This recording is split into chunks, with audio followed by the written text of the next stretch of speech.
Hello and welcome to my YouTube channel. Today I'm making a video about what it was like spending about 5 days at the Ram Dass Legacy Retreat on Maui in Hawaii. And I have a similar video from earlier this year about what it was like spending 7 days at a Rinzai Zen Buddhist meditation retreat, which you can also check out if you're interested. If you haven't yet subscribed to my channel, there's a little square in the right corner where you could subscribe and you could hit the bell to get personalized notifications. So, what is this Ram Dass Open Your Heart in Paradise Legacy Retreat that I speak of? That was, it was hard to convey. I hesitated to make this video because what I received from it was so powerful, but it was such a heart-opening essence that I felt that I knew that I wouldn't be able to rightly convey it in words. So I could only get as close to this maybe as I can in hopes that somebody would be enticed to do this or something similar themselves in the future. So I'm just going to try and articulate some of these points. So who was Ram Dass? Ram Dass was one of the most beautiful beings and is that I ever came across. And so about 3 years ago, I was exposed to some of his lectures, and they were so eloquent and beautiful, and they spoke from my heart, and they spoke what I had always known to be true. And as I delved into him and his lineage, which is his guru that he always talked about was Maharaji, known as Neem Karoli Baba, who I also now am a student of. I felt such a deep connection here. And so Ram Dass was a Harvard professor, a psychologist, who then became a huge part of the psychedelic movement in the 1960s. Him and Timothy Leary were huge pioneers in this movement. And so after many years of that and him realizing that he was always getting these deep spiritual insights but not able to sustain it and integrate it into his life, he went in search of somebody that understood more about these things, and he found himself in India where he met his guru Maharaji. And after that, Ram Dass came back to the West, and basically for the rest of his life until he passed away from about 1970 when he wrote the classic book Be Here Now until 2019, he taught spiritual practices. He was always very beautiful and open and honest about where he was and where he wasn't on his path. So there's many people that are very devoted to him. He wrote many magnificent books. Before he had a stroke in the late 1990s, he was a extremely eloquent speaker. So this is just to give you a little bit of background. That's how we get to the Ram Dass retreat. So most people there are either people who deeply love Ram Dass and Maharaji that have been followers of them for years, or newer people that maybe just heard about this or just read a book, whatever. So that's the kind of atmosphere. It's a lot different than the Zen retreat in the sense it's not extremely structured and rigid and hardcore like that video if you've checked it out. So what was it like being there, and what's the essence that I'm going to try to convey to you? So you get to the retreat, and the next morning they start every day at 6 a.m. with a meditation, and they'll do either a reading or we'll chant a certain mantra, and then we'll meditate for a little bit. And after that, you can go to a Qigong class, or you can go to a yoga class. And for example, maybe you'll go to the yoga class and the teacher will have you visualize the colors associated with the different energy centers, like here behind me, the different chakras running through your body, and you'll chant a mantra to open up each chakra, different things like that. And so throughout the day, what they do is they have various different spiritual teachers, because this was the first retreat since Ram Dass passed away. And right where he used to sit, they keep his wheelchair and his picture and everything like that, and a picture of Maharaji. And so you can feel the presence of them at certain points in time very tangibly, a deep presence of love, and you know that he's there.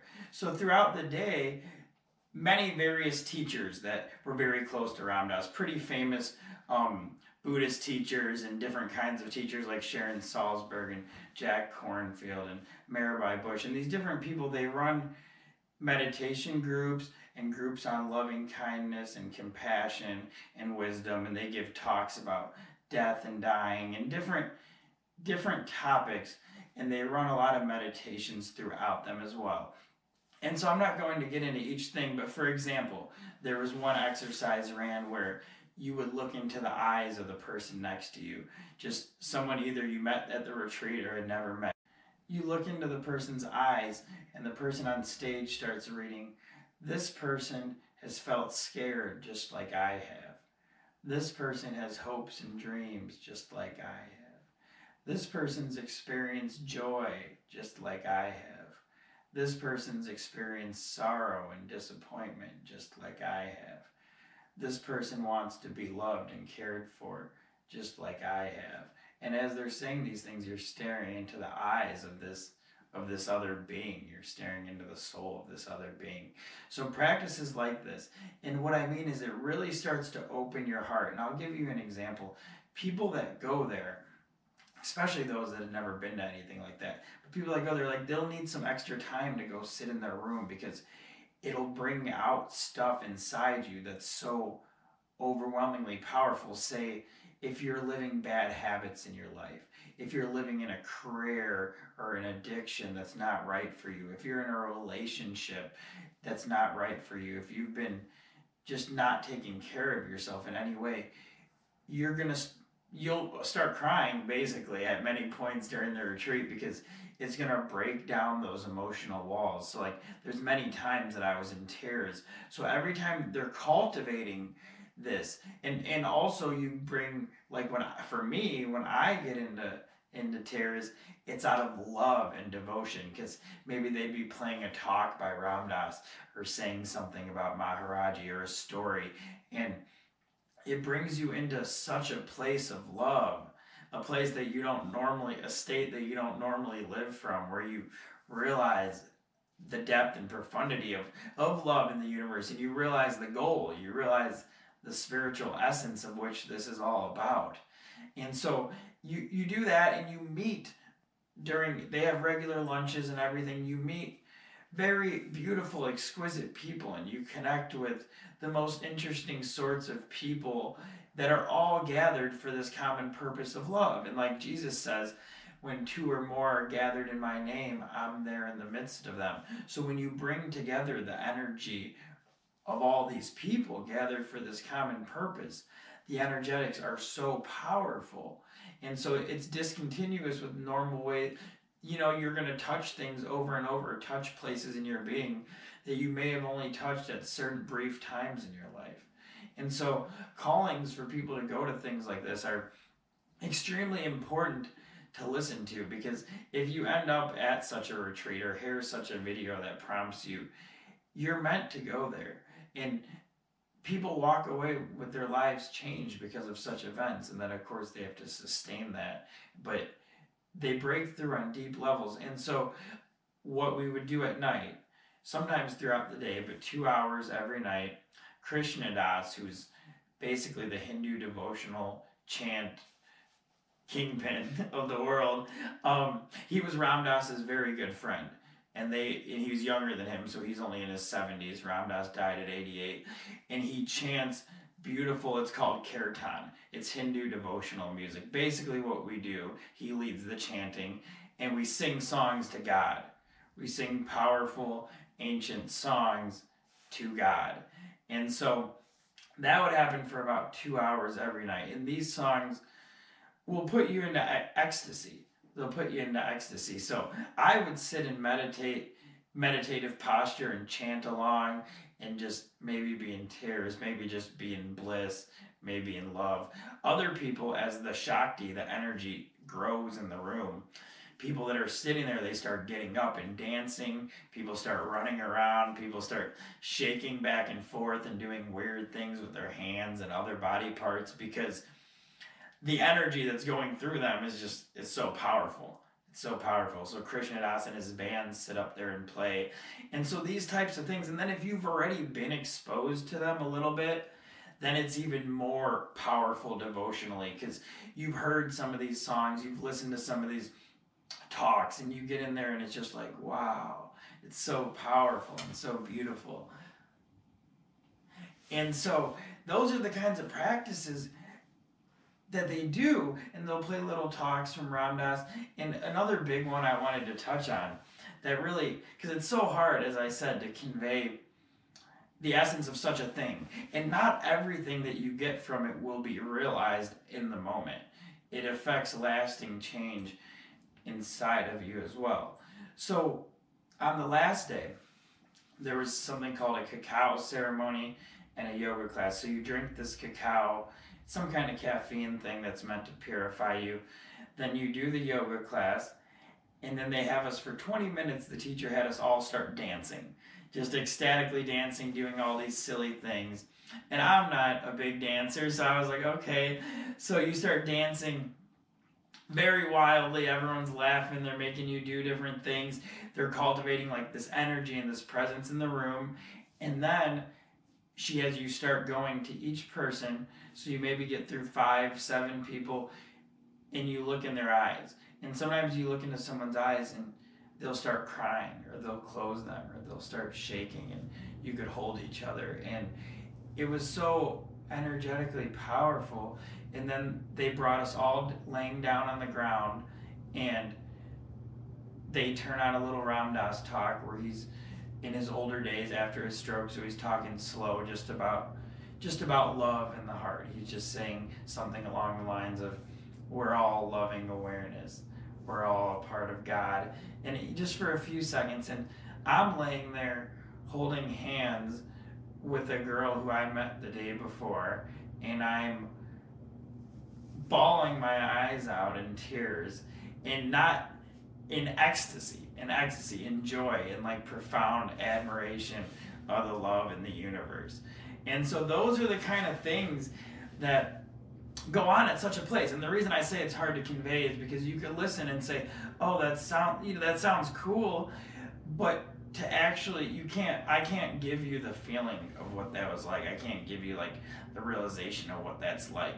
And also that not only do we delve into love, we also delve into suffering, because suffering and love are both part of the yin and the yang. They're both held in the balance of the universe. So we focus on opening our hearts to ourselves and others in loving kindness and compassion and service, but we also do that by taking a look into the nature of the vast amount of suffering in the universe.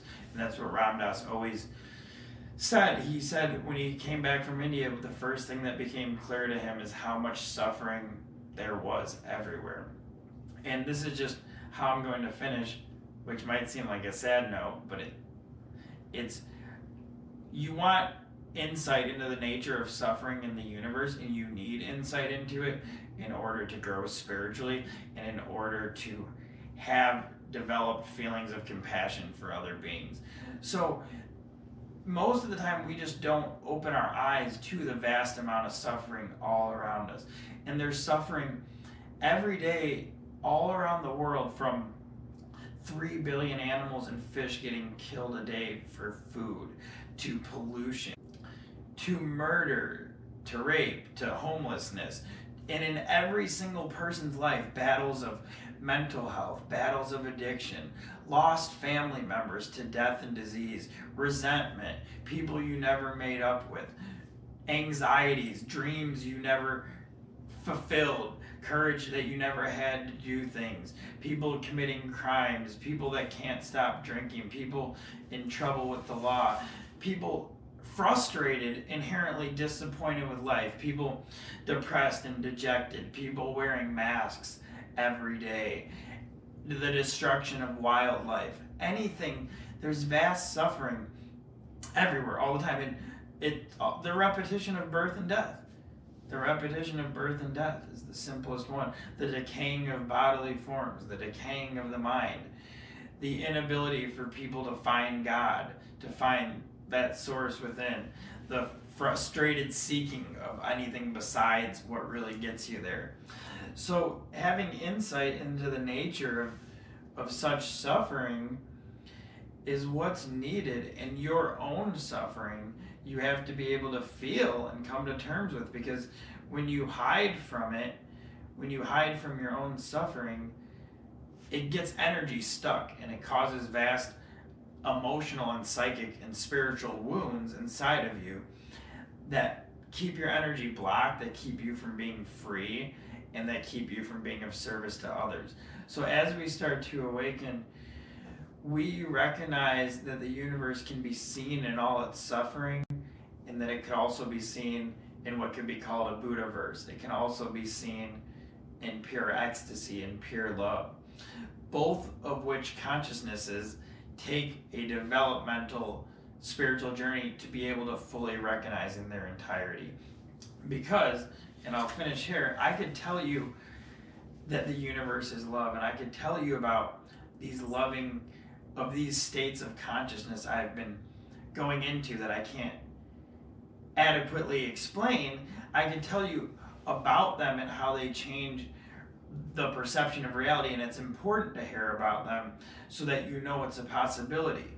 But then eventually a time will come where you want to seek these things out for yourself, because you hear people talking about them so much that you're like, they have to be talking about something. They wouldn't be doing this if there wasn't something to it. But you have yet to experience it for yourself. And that's where practices come in. That's where going to retreats come in.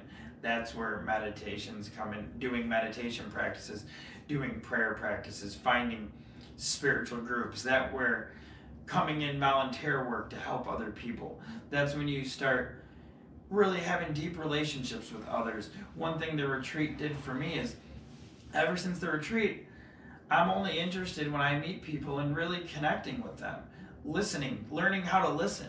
Because I've always talked, learning how to listen to people, just looking at them. And when you're open like that, people will come to you with things, and you develop and get much more beautiful relationships and connections, and like things unfold in better ways.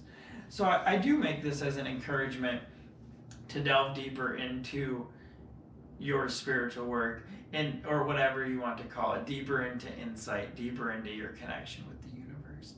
So if you like this video, again, please like, comment, share, or subscribe, and I will be back soon. Please let me know if you have any questions. Namaste.